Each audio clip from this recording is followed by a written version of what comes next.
Bueno, hola, ¿cómo están? Perdonen la demora, tenemos un inconveniente con YouTube, pero lo que vamos a hacer es, después este seminario va a quedar grabado y después lo vamos a subir a YouTube. En el día de hoy tenemos a Bruno Manta, que es un amigo de la casa, obviamente. Él trabajó acá en el Instituto Pasteur desde su fundación hasta el año 2015, primero en la unidad de biofísica de proteínas con Otto Pritch y luego en el laboratorio de biología redox de tripanosomas, el laboratorio que dirige Marcelo Comini. Posteriormente en Estados Unidos realizó su postdoctorado y hoy nos va a comentar un trabajo que realizó en la empresa NEV. Las preguntas, si pueden, las dejamos para el final. Recuerden pedir la palabra y nosotros les podemos habilitar su micrófono y cámara para hacerse las preguntas que quieran. Así que Bruno, cuando quieras, compartir pantalla. Bárbaro, gracias.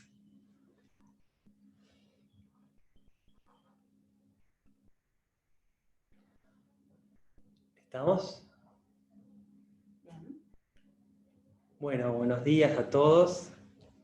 Gracias por la invitación. Para mí es un placer estar acá de nuevo después de tanto tiempo. Lo que les voy a presentar hoy es el trabajo que realicé mis últimos 2 años allá en Estados Unidos, trabajando en la empresa New England Biolabs, NEV, que ustedes conocen por sus reactivos de biología molecular. Lo que poca gente conoce es que NEV tiene un departamento de investigación enorme, muy potente, que es 1/3 de la empresa más o menos, y que ellos dicen que mantener esa enorme cantidad de investigadores de ciencias básicas es lo que le ha permitido ser la empresa líder en biología molecular por tanto tiempo, casi más de 40 años. Y los que hacíamos investigación muy parecida a cualquier entorno académico.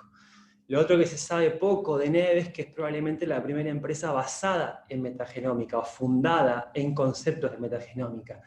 Ya mucho antes de que la idea de metagenómica existiera, que eso fue introducido por Handelsman en ese artículo clásico del 98 que muestro allá abajo, inclusive una década antes, un poco más, NEV usaba estrategias de metagenómica para identificar enzimas y la mayoría de las enzimas del catálogo de NEV fueron identificadas por técnicas de metagenómica. Lo único que lo llamaban de otra manera en esa época se llamaba el truco húngaro, dado que los 3 investigadores que lo habían descubierto eran de origen húngaro. Luego fue llamado metagenómica. Ahora, para mí es importante este viaje en el tiempo porque yo quería introducir qué entendemos en este trabajo por metagenómica, que es un poco distinto a lo que quizá han escuchado en presentaciones previas.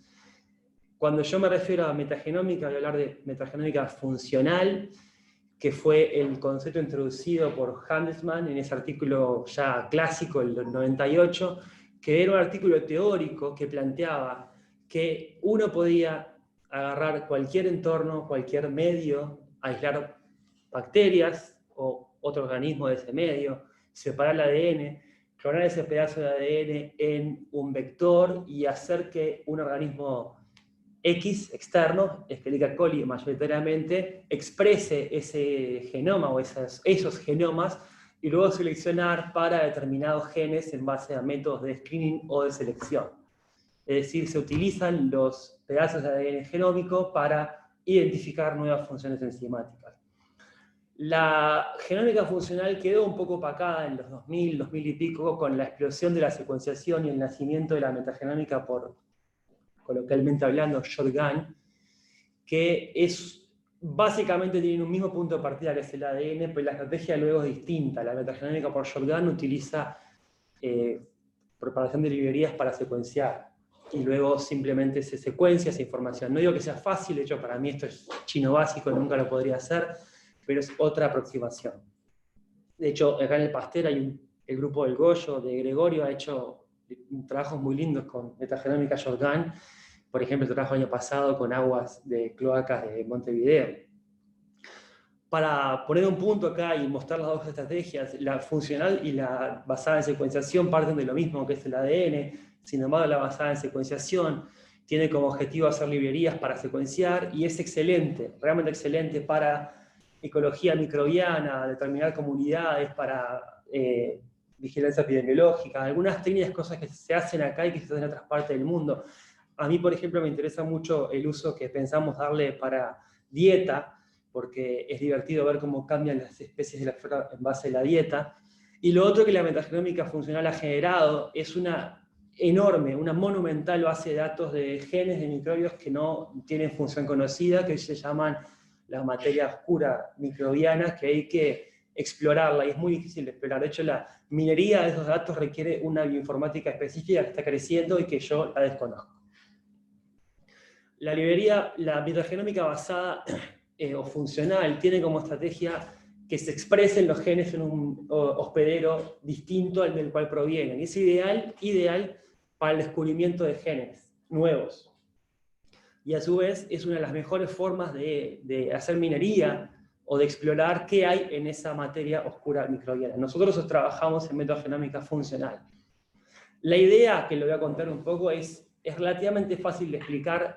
Después llevarla a la práctica no es trivial, pero la estrategia de la metagenómica funcional es tomar un hospedero, puede ser Escherichia coli, perdón, de alguna manera modificarla para que nos oficie de reportero, y eso es lo que vamos a ver luego transformar ese hospedero con unas bibliotecas, debería decir, perdón, gracias, de ADN clonado en un vector, sea de genomas o de metagenomas, y luego buscar, por dos técnicas básicamente, los genes que nos interesan, sean por técnicas de screening, que tienden a ser técnicas basadas en reacciones enzimáticas que dan un color y que uno puede seleccionar colonias que tengan el gen de interés en base a que aparezca un color, por ejemplo, en una placa, o las que me gustan más a mí son los métodos de selección genética, en los cuales uno transformó su cepa hospedera, como Escherichia coli, de manera tal que nunca va a crecer en un medio selectivo, a no ser que agarre un gen de la biblioteca que le permita recuperar el crecimiento en ese medio.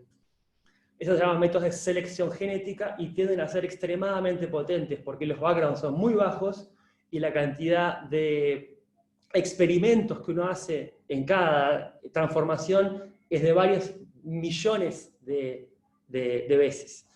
Lo otro que es muy bueno en la metagénica funcional es que en general el fenotipo viene asociado a un trozo de ADN extracromosómico, fósmido o plásmido, que uno puede purificar luego y secuenciar, y es relativamente fácil identificar qué gen en ese pedazo de ADN es el que confiere el genotipo, y de ahí extrapolar y estudiar nuevas biologías. Es una especie de descubrimiento de enzimas sin saber qué enzimas estamos esperando descubrir en términos de secuencia.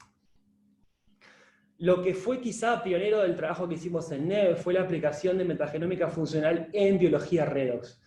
Es algo que no estaba hecho perdón, hasta el momento, y fue una apuesta que nos salió bastante bien, y de hecho a mí me entusiasmó muchísimo. Pero la idea era la misma, usar screenings o selecciones para identificar nuevas enzimas redox. En particular, por lo que había sido mi trabajo anterior y por lo que es mi interés científico, nos enfocamos en metionina, la oxidación y reducción de metionina, que, como verán, es mi principal interés científico, y por hoy, sin embargo, no es el único. Al final os puedo entender un poco más de otras cosas.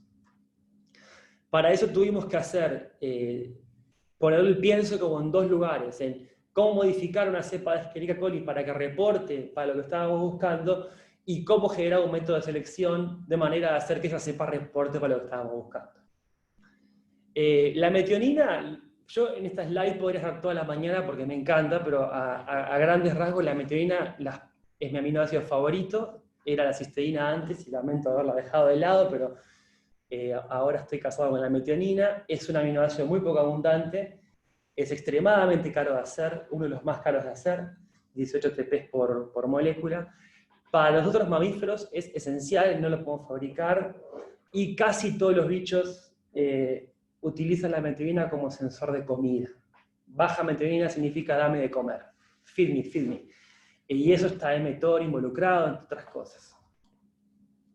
La metionina tiene una gran característica, que es oxidable. ¿Eso qué quiere decir? Que por la reacción por el momento vamos a dejar como una especie de caja negra. Hay oxidantes, mayoritariamente peróxido de hidrógeno, hipoclorito, pero pueden ser otras cosas, que oxidan metionina a metionina sulfóxido, que es la forma oxidada de la metionina. Va a aparecer por otra presentación como MSO. Esto sucede en vivo y hay abundante evidencia de que esto sucede in vivo. ¿Por qué y qué función cumple? Es parte de las preguntas que estamos buscando responder. Hay una gran cantidad de evidencia acumulada, de enorme cantidad de papers, de enzimas que reducen la forma oxidada de la metionina, el MSO, el sulfóxido, a metionina nuevamente, y se llaman generalmente metionina sulfóxido reductasa. Van a aparecer como MSR en esta presentación. Hay muchas de estas enzimas, de hecho vienen en 6 colores, 6 tipos, lo cual es un ejemplo fantástico de evolución convergente. 6 familias distintas, de folding distintos, de origen evolutivo distintos, hacen la misma reacción, básicamente hablando. No todos los organismos tienen el pool de 6, nosotros tenemos la A y la B, por ejemplo, que pueden ver allá arriba. Bacterias tienen más, Escherichia coli, perdón, tiene el pool completo. Las 6 versiones existentes están presentes en Escherichia coli. ¿Qué hace la oxidación de metioninas in vivo? Hay muchos ejemplos que podría haber elegido, pero como me voy a mantener dentro del mundo microbiano, elegí este que me gusta mucho. Uno siempre venimos de la escuela redox, en la cual hemos estado 30 años pensando en las oxidaciones como daño, pero no, es algo que tenemos que empezar a recapitular un poco. Por ejemplo, eso es un ejemplo muy lindo donde la oxidación de metioninas no es daño. Hay un factor de transcripción en Escherichia coli que se llama HILT, que tiene un pedazo de su estructura con metioninas expuestas que son oxidadas por hipoclorito. Eso produce un cambio conformacional que lleva al factor a unirse a ciertos genes y prender una respuesta a hipoclorito. Porque nosotros producimos hipoclorito para matar bacterias. Entonces las bacterias que nos conviven, que son simbiontes o patógenas, saben que tienen que responder a eso. La respuesta a hipoclorito implica apagar algunos genes y prender otros. Eso significa que es una respuesta fisiológica basada en oxidación de metioninas. Está claro hasta el punto que el core conceptual de mi trabajo es entender la oxidación de aminoácidos, de metionina en particular, como una señalización redox, sino como un daño oxidativo, y sobre eso es que me he venido enfocando en todo este tiempo. Entonces, en cuanto al uso de metagenómica funcional para biología redox, y en particular para biología redox de metionina, nos enfocamos en 2 grandes proyectos que fueron usar selecciones genéticas para encontrar reductasas nuevas y selecciones genéticas para encontrar oxidasas nuevas. Me voy a centrar en lo primero, sobre la segunda parte de diapositivas preparadas, si alguno quiere preguntar, pero la presentación va a ir sobre esta primera parte.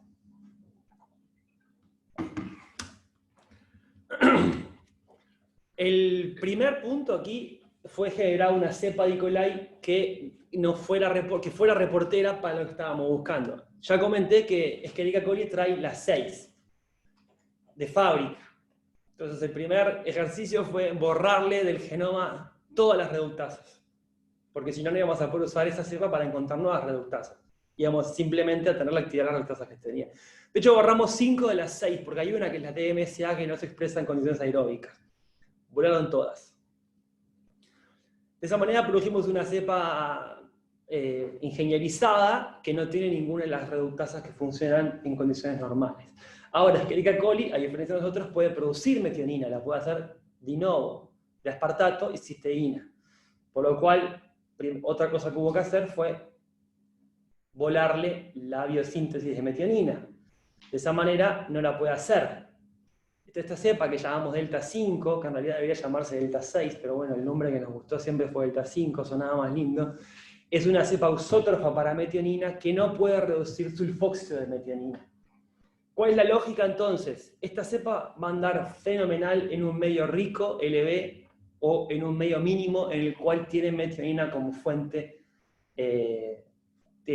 para comer. Ahora, si le doy sulfóxido a metionina no va a crecer, porque no va a poder usarla para cargar el tRNA, porque no va a poder reducir el sulfóxido a metionina y no va a poder crecer. A no ser que le pongamos un plásmido que recupere la reducción de metionina y de esa manera la cepa va a poder crecer. Lo más lindo es que anduvo perfecto esta cepa, y esto es el primer experimento control, básicamente la cepa, esto es un medio mínimo donde están todos los aminoácidos, pero no hay metionina, hay sulfóxido metionina en su lugar. El vector vacío no permite el crecimiento de la cepa, sin embargo, expresando de plásmido cual 3 de las 6 reductasas de Escherichia coli, las naturales de ella, recupera el crecimiento. Lo otro que fue muy lindo de ver desde el principio es que expresando reductasas de bichos muy distantes evolutivamente, como es Mycobacterium tuberculosis, también recuperábamos el crecimiento, lo cual hablaba de que la cepa que habíamos logrado era un excelente hub o un excelente reportero para pescar reductasas de bichos aún muy distantes evolutivamente. Ahí pueden ver la de Escherichia coli y la de tuberculosis. El experimento es muy fácil, es agarrar tu cepa ingenierizada y transformar con las bibliotecas. Y es un experimento high throughput, aunque sea ella en un Eppendorf. Esa es la parte más interesante, porque en ese Eppendorf hay 10 a la 9 células, las cuales cada una de ellas es un experimento. Luego se plaquea en un medio selectivo y cada puntito, cada colina que creció es un hit. Y tuvimos mucha suerte de que nos anduvo de primera. Las librerías que usamos, las bibliotecas que usamos, perdón, son bibliotecas muy viejas que pertenecen al momento en el que Neve había comenzado a hacer metagenómica. Son bibliotecas de los 80 y la mayoría son de genomas, estrictamente hablando, no de metagenomas. Y están ellos en plásmido y no en fósmido, que es lo que es más común hoy por hoy. A mí y a mi trabajo, y en el trabajo que hicimos, que vamos a seguir haciendo, nos gustan más los plásmidos, por motivos que podemos discutir si alguno está interesado. Esperamos seguir trabajando con bibliotecas de plásmidos, y en este caso los resultados fueron muy buenos. Teníamos 11 bibliotecas, de las cuales obtuvimos 800 hits. Algunas no dieron ninguno, otras dieron muchos. Estas son placas grandes, de manera de poder plaquear 10 a la 9 bacterias y tener una buena high throughput. El control es el vector vacío, en el cual fueron hechas las bibliotecas originalmente, y ya solamente por ver el vector, que es un PUC, se pueden imaginar que esto fue hecho en los 90, porque nadie haría librerías en bibliotecas en PUC, bueno, no es lo ideal. Rápidamente nos dimos cuenta que las hits venían en dos colores, o en dos tipos. Los que eran bypasses, quieren decir que la colonia había crecido porque la bacteria había sido capaz de recuperar la síntesis de metionina, que esos no nos interesaban, o potenciales hits interesantes que habían sido capaces de reducir el sulfóxido y que cayeran por eso. Entonces ahí tuvimos una etapa de ponerle un poco de pienso, y hubo que generar lo que llamaban screening secundarios, o screening fenotípicos secundarios, en lo cual fue pachear o picar cada colonia de las 800, una vez que lo robotizás a la placa, es fácil de hacer, en medios que nos permitieran separar cuáles eran bypass de cuáles eran hit. A grandes rasgos, muy fácil de expresarlo, es si la colonia que había crecido en una placa de selección con sulfóxido luego crecía en una placa sin ninguna fuente de metionina, era porque la estaba fabricando de nuevo. Y esa colonia no nos interesaba. El experimento en sí fue un poquitito más complicado, porque eran 800 colonias y usamos 5 medios que tuvimos que además después graduar los resultados manualmente por el tamaño de la colonia. Y luego además sumar otros resultados para hacer una selección de cuáles colonias eran las más interesantes. El resultado final fue que aproximadamente un tercio de los hits eran bypass. De hecho, la placa 1 y 2, que venían básicamente de Geobacillus, eran todas bypasses. Y de hecho, esto fue un resultado negativo al principio, pero fue un aprendizaje muy importante para nosotros, porque al secuenciar los plásmidos que habían generado estos bypass, vimos que lo que estaba pasando es que teníamos MET-B. El hit que habíamos volado para hacer la cepa ausótrofa estaba apareciendo de nuevo por todos lados. Conclusión, el aprendizaje número 1, para destrozar una vía metabólica hay que pegarle 2 veces. Y eso es lo que hicimos para los siguientes experimentos. O sea, volamos un segundo gen en la vía de manera de que sea muy poco probable que de un solo plásmido levantado de la librería, de la biblioteca, puedan recuperar la ausotrofía. La siguiente reto era secuenciar 800 plásmidos. No es tan difícil, se hace en placa, secuenciamos productos de PCR en realidad. El único tema es que estos plásmidos tienen vectores insertos de entre 1,5 a 3 kilobases. Uno por Sanger puede secuenciar los bordes de eso que va a correr 500, 700 bases para adentro en los dos lados. Si el pedazo que está, si el inserto es chico, quizá cubrimos todo en ambas direcciones. Si el inserto es más grande, nos van a quedar pedazos en el medio que pueden estar sin cubrir. Ahora, imagínense que cubrimos solamente los bordes de este inserto hermoso y esto no llegamos a cubrirlo. No llegamos a ver que en este pedazo de inserto que nos dio positivo, nos dio como, wow, es un hit. No llegamos a leer que en el medio de ese hit hay una reductasa común y corriente de metionina, de las cuales no esperábamos encontrar, pero que estaban ahí, porque no logramos barrerla.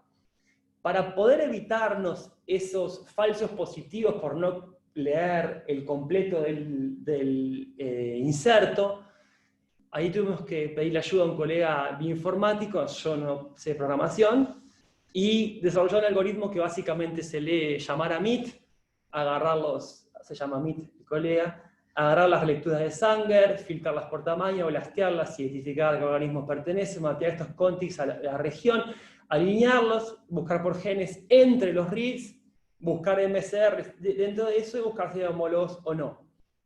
De esa manera pudimos filtrar todas las lecturas y armar tablas de clasificación genotipo que las pusimos arriba de las de fenotipo. Y ahí estábamos ya sobre el camino seguro, unas 1.600 lecturas pasadas por la cabeza de MIT para identificar los hits. Las conclusiones que obtuvimos a priori no fueron fantásticas, pero ya estábamos preparados para ello, dado que sabíamos que eran librerías muy viejas, bibliotecas muy viejas, perdón, que eran de poca diversidad, y estos fueron pruebas de concepto para lo que venía después. Sin embargo, fue muy, muy positivo, pero bueno, encontramos que las librerías eran limitantes, las bibliotecas, perdón, nuevamente, eran limitantes por todos lados, porque tenían pocos organismos representados y eran poco diversas. La diversidad de las bibliotecas es un problema, porque cuando son muy viejas y han pasado y han sido replicadas muchas veces, las bibliotecas pierden diversidad porque cada vez las crece un poquito para hacer una maxi prep. Los crecedores rápidos, aquella colonia que crece más rápido que otra, termina comiéndose a las que crecen más lentos. Eso es un problema con cualquier biblioteca que uno haga cuando la tiene que expandir. Pero bueno, a grandes rasgos tuvimos una pasada de mezclar genotipo y fenotipo, clasificamos acá hasta por colores, pero nosotros estábamos en busca de los amarillos. Nuestros hits positivos podían tener un gen de MSR, una reductasa metida en el medio, o no. Los que más nos gustaban eran los amarillos, porque significaba que habían sido positivos para fenotipo y que no tenían nada homólogo a reductasas de las ya conocidas. Antes de pasar, y un tema técnico que no es menor, es siempre que uno hace estas cosas tiene que hacer dos etapas de filtro nuevamente, que es sacar el plásmido de la cepa en la cual lo consiguió y retransformar la misma cepa y confirmar que el fenotipo está asociado al plásmido, se llama plasmid link. Segundo punto, que es un poquito más complicado, es cuando uno elige el gen que le interesa, es sacar el gen de adentro de ese inserto, clonar en un vector fresco, nuevo, sin más nada, y volver a repetir.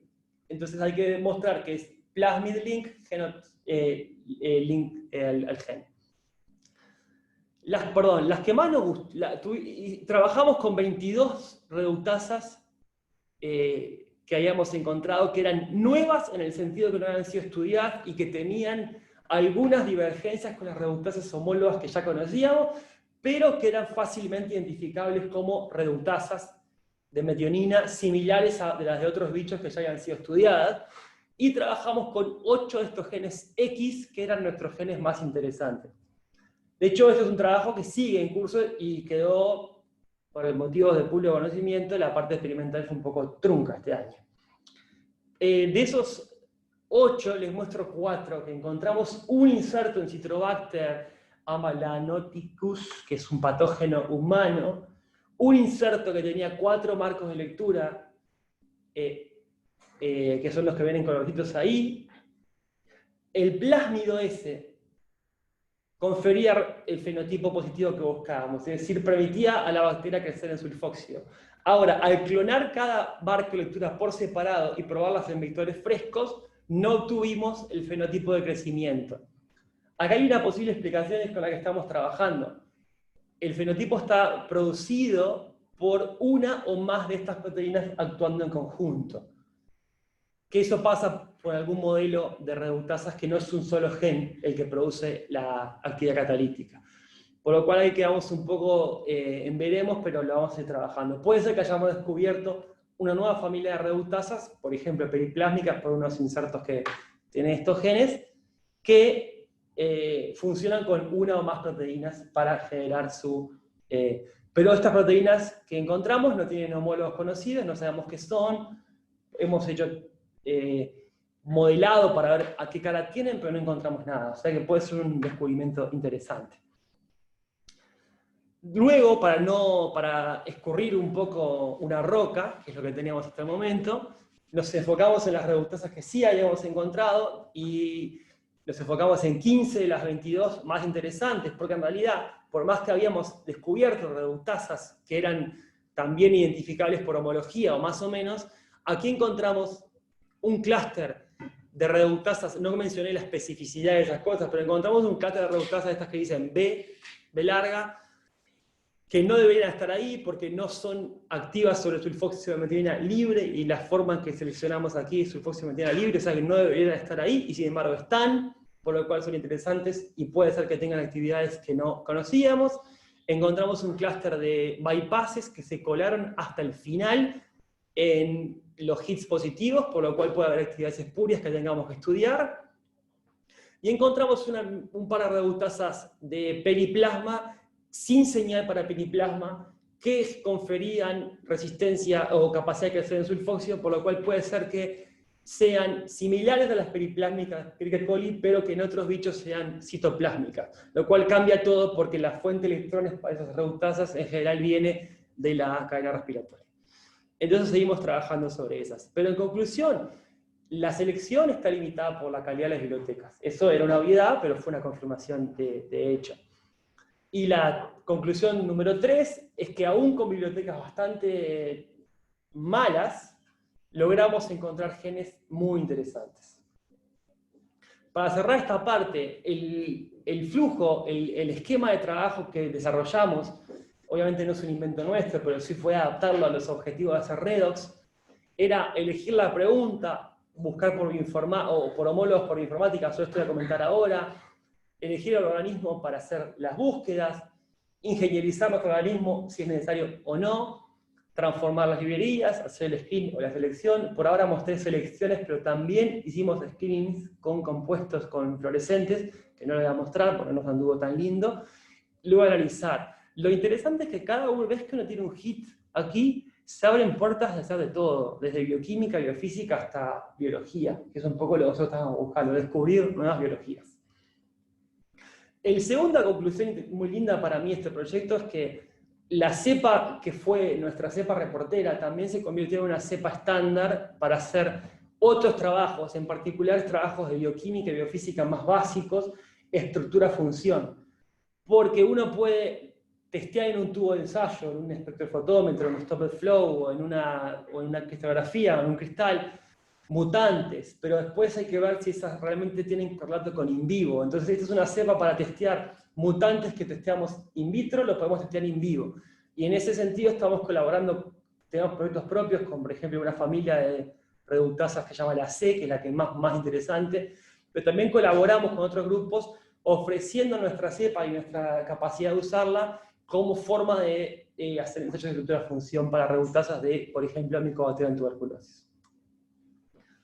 La pregunta, ahora habiendo terminado esta parte más global, es, ahora bien, si queremos descubrir nuevas enzimas, ¿dónde tenemos que ir a buscarlas? Y esa fue la pregunta que me ocupó una gran parte del año pasado. Esto es un árbol de 4.000 y pico de procariotas que hicimos colaboración con Marco Mariotti, un amigo, un colega de la Escuela de Medicina de Harvard, que también ha colaborado con Gustavo acá en el Pasteur. Y el árbol en sí es difícil de explicar, podemos estar muy rato, pero creo que visualmente cumple su efecto. Y quiero que piensen, cada uno de los halos que circunda el árbol es una de las familias de reductasas conocidas, ¿ok? Van a ver que hay ramas del árbol que están muy cargadas, llenas de hojas. Tienen todos los colores hacia afuera, ¿ok? Eso quiere decir que las reductasas son bastante comunes en muchas de estas ramas de procariotas. Ahora bien, no en todas. Hay ramas un poquito más invernales, como pueden ver, que están más peladitas, que están pintadas en azul, allí. Entonces, el razonamiento nuestro fue, si queremos descubrir nuevas reductasas, tenemos que ir a buscar los organismos, los genomas de los organismos, de las ramas más peladitas. Porque es allí donde, si la actividad existe y no la encontramos los homólogos, es allí donde vamos a encontrar nuevas enzimas. De por sí esto fue un descubrimiento, porque nos dimos cuenta primero que los parásitos no tienen reductasas, procariotas hablamos, prácticamente no tienen reductasas de metionina de sulfóxido. Obviamente son parásitos, algunos intracelulares, puede ser que utilicen la metionina del hospedero, hay que estudiarlo un poco. Lo otro que vimos es que la mayoría de los bichos del estómago o intestino tampoco tienen reductasas. Eso fue muy interesante. Rumen, flora intestinal de humanos, inclusive algunos patógenos de plantas. Vimos que obviamente los bichos con genomas muy chiquititos, como micoplasma, han eliminado todos los genes innecesarios, inclusive algunas de sus reductasas. Y también en Archaea encontramos algo muy interesante, que es una muy poca presencia de reductasas de metionina, sulfoximetionina. Conclusión 4, si uno sabe lo que está buscando, quizás la mejor forma es buscar donde no hay homólogos. El objetivo de este año era hacer nuevas bibliotecas, y cuando volví a Uruguay era la meta principal. Pasaron cosas, vamos a pensar qué va a pasar el año que viene. Vamos a centrarnos en Archaea, que en Archaea sí pudimos hacer un trabajo interesante en los últimos meses antes de venirnos. Sabíamos que eran organismos raros, a mí me encantan porque son raros. En el mundo redox, las Archaea han dado cosas muy interesantes, descubrimientos muy interesantes. Entonces aquí tenemos un 100 y pico de genomas de Archaea secuenciados, a los cuales hicimos el mismo razonamiento. Buscamos presencia o ausencia de todas estas 6 familias de reductasas. Y vemos que, bueno, hay ramas muy pobladas, que tienen las familias clásicas, y ramas bastante vacías. Entonces, de por sí podíamos ya usar arqueas para ir a buscar nuevas familias de reductasas. Sobre todo porque las arqueas, por sus condiciones de vida, de muchas de ellas, los extremófilos en particular, sabemos que están expuestos a estrés oxidativo y a insultos oxidativos muy importantes que producen oxidación de proteínas, inclusive mucho más que sus contrapartes mesófilas.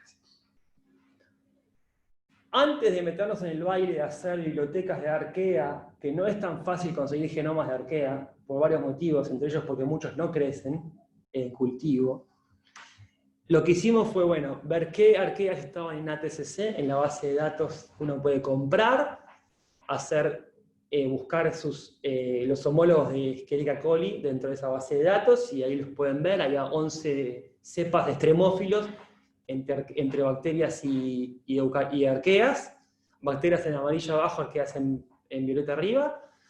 Había 11 cepas de extremófilos disponibles en ATCC, de las cuales tienen en gris es porque tienen un homólogo identificable por BLAST, a las de Escherichia coli. Lo siguiente fue agarrar y clonar algunos de ellos y expresarlos, porque puede ser también que nos hagamos todo el proceso de buscar en Archaea y no encontremos nada, porque no se expresan, no son activas, porque su temperatura óptima es 85 grados y no 30, como Escherichia coli, etc. Bueno, clonamos 5 y las 5 anduvieron, lo cual es aún más a favor de que la cepa que habíamos generado y la estrategia de usar Escherichia coli como huésped era positiva. Reductasas de bichos tan distantes como arqueas y como inclusive euroarquiotas, que son básicamente nosotros, pero antes de que nos juntemos con otro bicho, eran capaces de recuperar el crecimiento de esta cepa, mayor o menor medida, lo cual era muy entusiasmaba mucho. Entonces, sobre este trabajo ahora tenemos 21 reductasas de Archaea clonadas y probadas en esta cepa, y estamos trabajando sobre eso. Es un trabajo aparte con el grupo donde estaba antes y con Marco Marietti. En el objetivo de construir nuevas bibliotecas, el segundo punto, cuando yo volví a Uruguay, una cosa que me entusiasmó mucho fue ponerme en contacto con gente de la comunidad local, que por su trabajo en microbiología ya tiene mucha experiencia en aislamientos o en metagenómica, inclusive, muchísima más que yo. Yo soy un recién llegado al lado de estos colegas. Y por suerte pude charlar con todos ellos y la idea es construir mi idea es construir bibliotecas a partir de organismos que ellos tienen aislados. Esa es mi idea en el corto plazo, pero creo que coincidimos todos en que sería fantástico poder tener un pool o una especie de microteca o microbioteca donde uno pueda tener los aislamientos, las secuencias y los genomas para diferentes usos de manera más global para la comunidad nacional, porque hay bichos muy interesantes aislados en Antártida, en el altiplano por Javier, inclusive acá en aguas residuales. Entonces, esta parte que les comentaba, esto es el objetivo para el próximo año, es construir bibliotecas a partir de nuevos aislados, en particular buscando cosas como rumen, fuentes inhumanas, este tipo de cosas, y extremófilos. Les voy a contar ahora, por último, las últimas 3 diapos, un proyecto nuevo que involucra, bueno, acá el experto en triptofano en este instituto es Gustavo Salinas, que ha tenido trabajos muy, muy lindos, pero si yo decía anteriormente que la diametrina me encantaba, bueno, la diametrina es la cenicienta de la biología redox. Se le ha dado muy poca importancia, comparado a cisteína, por ejemplo, que es donde la biología redox ha crecido. Si la diametrina es la cenicienta, el triptofano es una de las hermanastras, es un desconocido absoluto y no tiene ningún... hay muy poca biología redox hecha sobre triptofano. De hecho, nosotros, casi todos los mamíferos, excretamos formas oxidadas de triptofano. Y desde el vamos, desde hace unos 30 años, se dice triptofano se oxida por X y H y se daña y no se puede reparar y lo excretamos. Y de hecho, la excreción y los niveles de excreción de alguna de estas formas de oxidar triptofano están recontra asociados a enfermedades neurológicas, porque triptofano y dopamina son vecinos en las vías metabólicas. Por lo cual, la gente que tiene, hay varios casos de ALS, uno de los reporteros en orina de ALS es quinureína, por ejemplo, de una de las familias de ALS es quinureína. Entonces acá hay toda una parte de biología redox completamente virgen para explorar, que a mí me encanta esta idea, y es, el triptofano se oxida por, digamos, oxidantes químicos, perfecto. ¿Es solamente va a degradación o es posible que haya enzimas que lo reparan, como pasa con cisteína o como pasa con metionina? El objetivo es el mismo, y acá una vez que uno tiene la fábrica de churros, comienza a pensar cómo hacerla andar. Vamos a hacer una selección genética, tenemos que agarrar una cepa de E. e ingenierizarla, tenemos que construir librerías y ver cómo hacemos los screens. Por suerte pude antes de venirme hacer el paso 1, que era ingenierizar E. coli para que fuera ausótrofa para triptofano. Esto lo hice por CRISPR, que el objetivo de usar CRISPR acá, CRISPR es espantoso para bacterias, por muchos motivos, entre otros porque es de bacterias. Pero el objetivo de usar CRISPR acá es porque por otras cepas que teníamos que ingenierizar, los métodos clásicos de recombinación homóloga no nos funcionaron porque el gen que queríamos borrar estaba muy cerca de las secciones reguladoras del ORIC, del replicón, del cromosoma, y eso hacía que la bacteria no quisiera recombinar en esa zona. Entonces pensábamos que, bueno, para sacar esos genes íbamos a tener que hacer otra técnica, entonces hubo que poner a punto CRISPR, que es la mayor pérdida de tiempo que uno puede imaginar, es hacer CRISPR para Escherichia coli, pero para este caso funcionó y funcionó bien. Aquí lo que hicimos, lo primero fue volar este gen ARO-A, que está en la base del metabolismo de la biosíntesis de aromáticos, los 3. ¿Ok? Y tuvimos, bueno, seleccionamos 12 colonias, estudiamos, acá pueden ver estudios en fenotipo en placa, y vemos que por lo menos tenemos 3 que se mostraban preciosas, que no crecen si no le damos de comer aromáticos. Eso significa que son ausótrofos para aromáticos.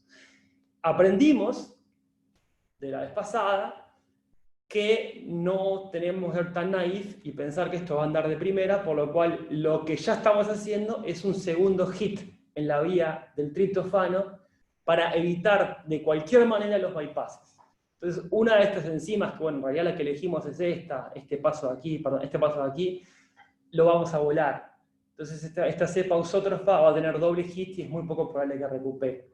Y ahora vamos a repetir el circuito en busca de a ver si efectivamente, sí o no, existen enzimas que reparan formas oxidadas de triptofano.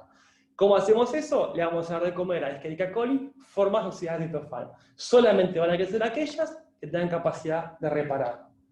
Descubrir eso significa descubrir toda una nueva biología redox que por el momento no está estudiada. Para terminar, que creo que estoy bien de tiempo, quiero saludar fundamentalmente, el grupo es mínimo. Esto en realidad todo lo que mostré fue hecho con mis manitos en el lapso de mi trabajo en NEB. Y el grupo en sí éramos 3 personas trabajando en esto. El jefe, Memo, que no es la langosta, es el de atrás, que básicamente está trabajando y colaborando mucho en conseguir bichos de todos lados, inclusive del estómago de langostas, para hacer nuevas bibliotecas. Y Augusto, que es un estudiante argentino de PhD, que es estudiante de Javier Santos, que muchos conocen aquí, que está haciendo su trabajo en NEB y que está colaborando en este proyecto, fundamentalmente en la construcción de un nuevo vector, de un nuevo plásmido para clonar nuestras nuevas bibliotecas. Obviamente no queremos caer en el PUC nuevamente. El plásmido está prácticamente terminado, tengo un poco de información al respecto que no comenté, pero bueno, Augusto tiene todavía un año más en NEB, y estamos a su vez pensando en seguir acá y buscar a alguien que quiera colaborar en este proyecto, dado que cuando Augusto venga podríamos seguir trabajando en esta misma línea, mandando a alguien para NEB a hacer la parte cara, que es lo bueno de colaborar con NEB. Entonces, voy a volver hasta el final y termino por acá y tomo las preguntas que quieran. Y muchas gracias por su tiempo. Muy bien. Bueno, muchas gracias, Bruno. Re linda la presentación. Aguardo sus preguntas. Bueno, Gustavo tiene una pregunta aparentemente. Dale. Así que la leo. Sí, por favor. No. ¿Podríamos usar este tipo de aproximación de genómica funcional en E. coli a partir de bibliotecas de cDNA de eucariotas? Es decir, utilizar una selección genética en Escherichia coli para encontrar un gen responsable de una función de un organismo eucariota, en tanto esa función esté en Escherichia coli. Absoluto. Totalmente, sí. Totalmente sí, obvio. Tenés que hacer cDNA, como él lo dijo, obviamente el flaco tiene clarísimo lo que está preguntando. Tenés que hacer cDNA y hay un solo caso hecho con levadura anteriormente, porque levadura tiene un solo intrón, un solo gen con intrones. Entonces se hicieron librerías de DNA genómico de levadura, que lo que pasa es que tiene muchas secciones reguladoras, pero bueno, se puede hacer con cDNA, y en la medida que uno pueda modificar E. coli de manera tal que reporte para lo que estemos buscando, ya está. Yo hice selecciones genéticas, por muchos motivos es más eficiente, pero para buscar enzimas de eucariotas, como por ejemplo con algunos colegas en NEB que hacían glicosidasas, de retículo básicamente, ellos usaban screenings, que eso es con fluoróforos. Es mucho mejor cuando uno sabe la actividad que está buscando, es mucho mejor el screening, porque es cuestión de encontrar el químico que reporte para un colorcito en la placa, en una placa 384, lo que fuera. La dificultad de eso es que antes de hacer el screening hay que cada colonia, con un solo plásmido fósmido, formatearla de manera que uno pueda screenear adecuadamente. Pero sí, se puede ir buenísimo. Bien. Tenía alguien que me había pedido la palabra y ya la perdí, así que pasamos a Martín. En vivo, claro. En vivo. Live. Bueno, muchas gracias. Precioso laburo del primer mundo. No, si pudieras comentar algo sobre la riqueza de resultados en la primera parte, sobre Citrobacter y Acinetobacter. Sí, ¿cuáles son tus ideas? Sí, en realidad... ¿Es un accidente de las bibliotecas? No. Hay un artículo que después te lo mando, te va a encantar, que es un artículo bioinformático del 2004, que me lo mandó de hecho Vanessa, que está colgada en la presentación, y se lo agradezco muchísimo, porque fue importantísimo ese artículo, yo no lo había visto, que básicamente estudian teóricamente cuántos genes de X bicho puede E. coli expresar. Ese es un limitante. Escherichia coli es un excelente huésped, pero no va a expresar todos los genes de todos los bichos. En particular, yo no dije aquí, nosotros no usamos inducción. Esto quiere decir, los genes están siendo expresados de promotores endógenos, de ellos mismos, que están en el pedazo de ADN que fue clonado en el vector, que son reconocidos por las polimerasas de E. coli. Ahora, no todos los promotores van a ser reconocidos por E. coli.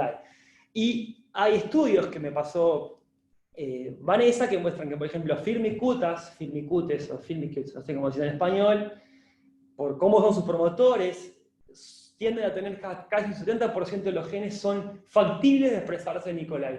Acinetobacter, Actinobacter y otros bichos que también son proteobacterias, algunos de ellos increíblemente tienden a ser mucho menos expresables en E. coli. Ese es un problema de los fósmidos, es uno de los grandes motivos por los cuales preferimos plásmido, porque al plásmido le ponemos un promotor inducible por IPTG. Y con un pedazo de 3 kilobases y una T7 que va a todo trapo, todo gen que esté en ese plásmido va a ser copiado. Que se pliegue, que sea funcional, que no dé cuerpo de inclusión, es otra historia. Pero de ahí en adelante, todo es copiado. Con los fósmidos, uno recae siempre en la expresión del promotor endógeno. Dale. Y la parte de arquea, que también es la cenicienta de la genómica un poco. ¿Hasta dónde fueron? Porque a veces no encontrar algo no implica verdadera ausencia, ¿no? Entonces, ¿hasta dónde fueron para diagnosticar que no existía tal o cual homólogo? Está perfecto. Eso fue informáticamente muchísimas charlas con Marco, muchísimo trabajo de decidir cómo hacer la bioinformática esa. Y hubo una decisión que fue tomar los genomas, pasarlos a proteomas y hacer PFAM. Entonces lo que hicimos fue una búsqueda de PFAMs. Eso implicaba, desde el vamos, sabiendo, era el mínimo. Íbamos al mínimo. Fue a propósito. Porque como lo que nos interesaba era encontrar agujeros, no queríamos encontrar falsos agujeros. Entonces fuimos al mínimo, que era solamente aquellos genes predichos cuyos PFAM predicho era el adecuado a la reductasa. Y para eso hubo que cortar muchos ORF, partir ORF en pedazos porque venían multidominio. Fue un laburo que Marco es una bestia, lo hace de taquito. Bien, tenemos varias preguntas. Ahora, Felipe, antes de que yo lea algunas, Felipe, podés tomar la palabra cuando quieras activar tu micrófono y si querés tu cámara. Bárbaro, muchas gracias Bruno, la verdad que la charla. Tenía una pregunta sobre las enzimas, las sulfóxido reductasas. ¿Actúan sobre la metionina libre dentro de las bacterias o también actúan sobre las proteínas modificadas, o sea, con metioninas oxidadas en bacterias? Porque, de vuelta, ¿cómo uno puede pensar si solo actúan sobre la forma libre? En definitiva, la proteína pasaría a ser como, esto sería como una marca, un tag para que o deje de ser funcional o pase, o sea, como algo irreversible. Y la pregunta, creo que te entendí una parte cortada, pero la pregunta es, yo lo pasé por arriba a propósito, porque no era el objetivo, pero de la sulfoxametina tiene una gran cosa que me divierte mucho, es quiral. Eso quiere decir que la metionina es proquiral y el sulfoxio es quiral, es decir, hay dos colores, dos formas, R y S. Las familias reductasas, hay unas que trabajan sobre la R, otras trabajan sobre la S, y nada más. A su vez, de las familias reductasas, algunas reducen el sulfóxido R libre o el R unido a proteínas, o sea, en un polipéptido. Las A, lo mismo, la forma libre o la forma unidad polipéptido. Este screening, la forma en que fue hecha la selección, claramente va a seleccionar por enzimas que pueden reducir el sulfóxido libre. Es muy difícil hacer esta selección usando como sustrato proteínas oxidadas, que sería la forma ideal de buscar reductasas que comen el sulfóxido en proteína. Lo intentamos por métodos de screening con fluoróforos y fue un problema, y además ahí sí que te vas a un mundo en el cual es extremadamente caro. Pero comenté en algún momento que encontramos enzimas, acá Feli podés ver la B, te mencioné, que Sí. trabaja exclusivamente sobre la forma R de polipéptidos. Sin embargo, nosotros Y encontramos... pregunta, ¿y qué tan específico es? O sea, ¿realmente es específico? O sea, hay el reconocimiento es... específico. Chao. Punto. Dale de comer RS y no la toca. No, o sea, digo, no por el tipo de metionina que tenés, sino más bien por cómo contribuye el sustrato que es la proteína modificada. O sea, si es muy específico del tipo o sea, de la proteína en sí, o cualquier proteína que tenga una metionina modificada por R, tipo R, la va a reducir. ¿Se entiende? Es una buena pregunta. Hay un par de papers de informáticos, en base a lo poquito que se sabe, de si el entorno en el cual está la metionina tiene que ver.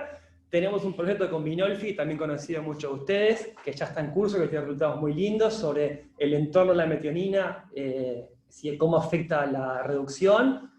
Lo estamos haciendo por RMN, eso.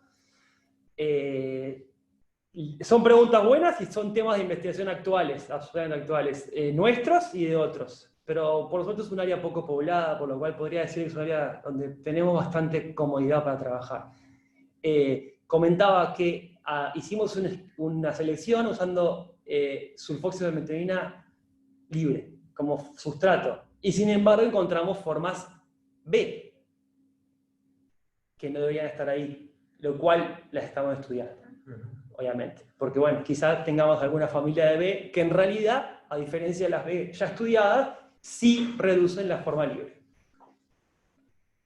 Bien. Felipe, Igual hablamos luego, Felipe.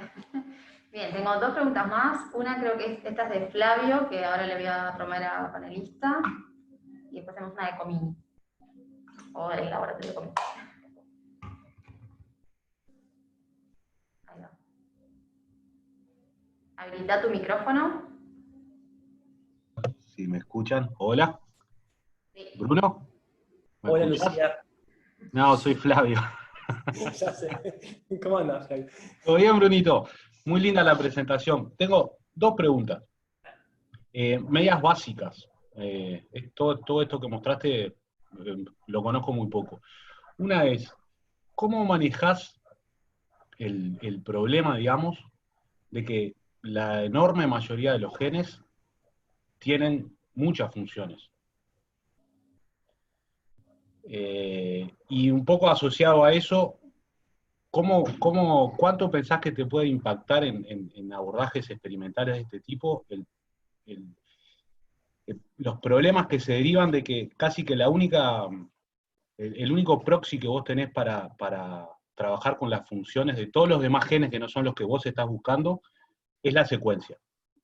Y así se asignan las funciones a los genes casi que exclusivamente a partir de homología de secuencia.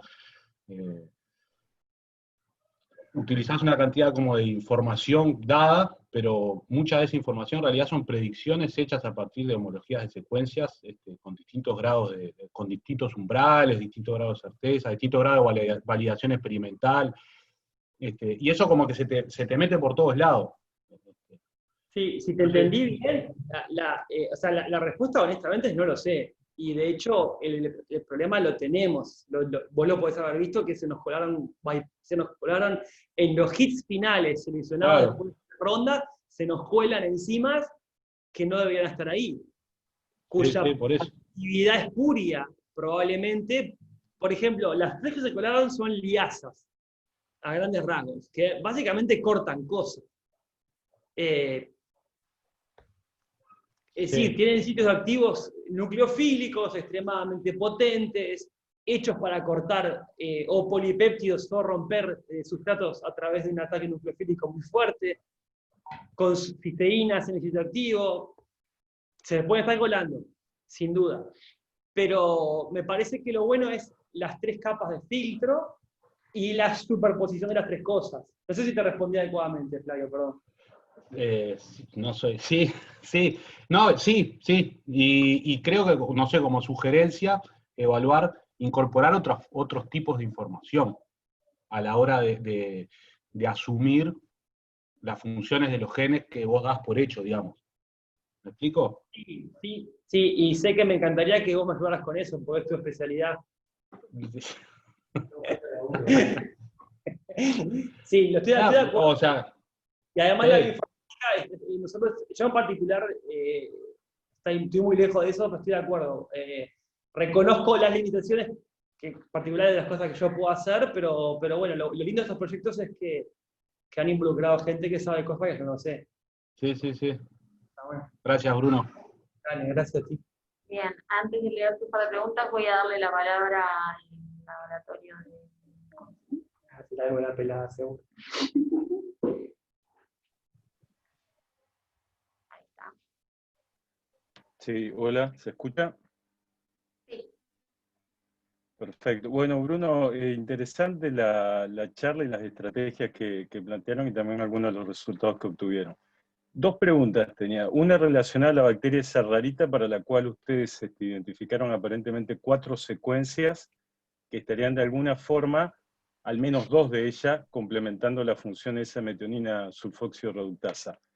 No sé si avanzaron en esa línea y si pudieron explorar, al menos a nivel in silico, si podría tratarse de un complejo proteico formados por subunidades, o bueno, tienen ya ustedes identificado qué componentes eventualmente podrían aportar dicha actividad. Esa es una pregunta. La otra pregunta está relacionada más a una aplicación de estas herramientas así que ustedes han generado, reporteras aplicadas más que nada al screening, eventualmente de bibliotecas de compuestos para identificar inhibidores específicos en un contexto fisiológico interesante y también, digamos, desde el punto de vista de que uno, cuando dirigiría un screening de este tipo contra blanco, prácticamente excluye la necesidad de tener que producir una proteína recombinante, purificarla, es decir, ya hace el test directamente sobre un modelo biológico, limitado totalmente, digamos, porque es E. coli, pero igualmente válido porque está evaluando una proteína con actividad. Esas son las preguntas. Ah, perfecto. La primera pregunta es, la hipótesis que yo tengo es que en esas 4 marcos de lectura hay al menos 2 proteínas trabajando juntas para generar la actividad. No sé cuáles de las 2 y no pude avanzar en eso, pero comento esto porque una de las, bueno, acabo de sacar la slide, pero tengo guardadas unas slides suplementarias que le quiero mostrar una en particular, que es donde estarás tú, esta. Y coli tiene estos 6 reductasas en el genoma, y la P, que es la que ves allá arriba, que está al lado afuera, en sí es inactiva si no tiene la Q pegada. O sea que descubrir la P fue la reductasa que se llama MSRP, sucedió únicamente cuando se dieron cuenta que funcionaba en tándem con la Q, que es la que le da los electrones. Y a su vez sabemos que la MSA también funciona solo si está la C y la P pegadas. O sea que la hipótesis que yo tengo es que ese grupo, ese clúster, y por cómo está ese clúster a su vez en la Citrobacter en general, es algo parecido a esto, donde hay más de una enzima, más de una cosa formando un complejo. Y la respuesta a tu segunda parte es absolutamente interesantísima. No lo comenté y no lo mencioné porque es algo que quedó un poco en el tintero, pero lo voy a decir acá. Es decir, por ejemplo, Trypanosoma cruzi tiene muy estudiadas, por ejemplo, por el grupo de Malone, que está acá en el Pasteur, la A y la B, reductasas A y B. Cruzi tiene una C también, que descubrimos hace un tiempo, que hay un grupo de argentinos que está trabajando en ella. La C de cruzi es una enzima rara, porque la C no es muy común en eucariotas, es muy poco común en eucariotas. Está en levadura, en alguna bicho más. Ahora, si la C es importante o no, yo tengo alguna información, pero bueno, no es mi trabajo. La C, si uno quiere estudiar inhibidores para la A o la B o la C de cruzi, es tan fácil como expresar la A, la B o la C de cruzi o de Brucey en esta cepa y usar la librería de inhibidores y en vez de mirar sobre actividad específica o la enzima purificada, ver crecimiento o no de la cepa. Entonces el readout es extremadamente sencillo, económico, y te permite escribir una cantidad enorme de compuestos, de los cuales luego sí, uno purificaría y diría, bueno, tal familia de compuestos inhibe el crecimiento, obviamente tiene que controlar con el crecimiento de la bacteria CINEP, no cualquiera, etcétera, pero sí, es una plataforma para estudiar inhibidores tal cual tú comentas. Bien. Bien, te voy a leer un par, no sé si Marcelo están contestando preguntas. Sí, muchas gracias. Leo un par de preguntas. Ignacio Ferrer pregunta, ¿han considerado tecnologías de secuenciación de reads largos, por ejemplo nanopore, para secuenciar los fósmidos? No lo mostré, hicimos toda una etapa con fósmidos y secuestramos por PacBio. Bien. Los fósmidos que fueron hits positivos los secuestramos por PacBio. Y de hecho los genomas cada vez, la gran ventaja de Neve es que su secuenciación es interna, propia, a su vez no compra los reactivos. Cada vez que hacíamos una ingeniería de la cepa, la secuenciábamos en una entera, el genoma entero, para ver que no metiéramos un error que no queríamos. Está publicado el genoma de la cepa. Bien. Matías Machado tiene dos preguntas, capaz una un poco más asociada a la segunda de Comini, que dice, aparte de aprender sobre la biología de redox de metionina, ¿tienen pensado alguna posible aplicación asociada a los hallazgos de estas nuevas enzimas? Sí, por supuesto. Por ejemplo, en NER, una cosa que interesó y que están probando es poner reductasa de Escherichia coli en proteínas que se almacenan por muchos años.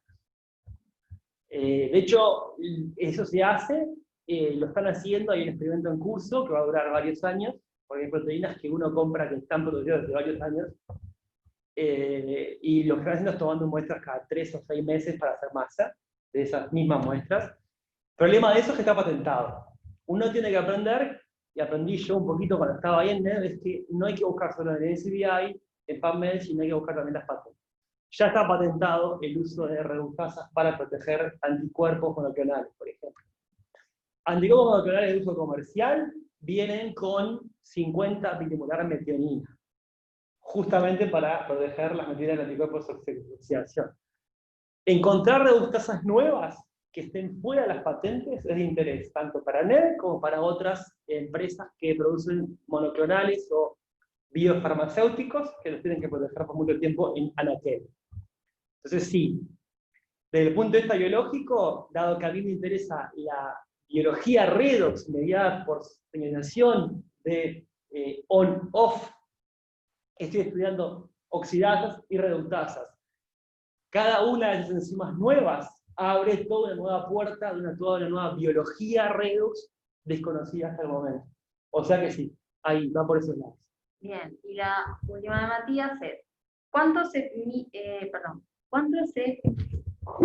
pierde, como que dice, se pierde en el screen por no poder meter toda una vía en la librería, en el caso que la función no sea exclusiva de una sola enzima? Supongo, en el caso de bacterias, es posible muestrear vías por el arreglo de genoperones. Esto es algo que en otros organismos podría ser más difícil. Tan bárbara la pregunta. El trabajo del grupo de Lipse, de Amarel, Fabiano, etcétera, que trabaja con fósmidos, en sí, ellos han logrado encontrar genes de interés, por ejemplo, el metabolismo del hierro, o de metales, que en realidad son vías. Cuando uno está buscando vías, conviene trabajar con fósmidos, porque el fósmido tiene hasta 40 kilobases metidos adentro. A grandes rasgos, de una placa de 384, uno puede meterle el genoma de E. coli en fósmidos 3,5 veces, ¿tá? Entero. En plásmidos, con plásmidos de 1,5 a 5 kilobases de pedazos de inserto, precisaría unas 20 placas o 30 placas de 824 para el genoma de E. coli entero. Eso quiere decir que la capacidad de estudiar cambia, lo que uno esté buscando cambia. Los plásmidos son la estrategia ideal, lo sabemos, lo hemos demostrado, está estudiado, para buscar enzimas individuales. Para buscar vías, lo ideal es fósmidos. Es otro baile. Bien, creo que no hay más preguntas. Nadie más pide la palabra y no tengo leí todo. Sí, todo. Así que, bueno, muchas gracias. Gracias Bruno por la presentación y nos vemos el jueves que viene. Abrazo. Ya estamos offline.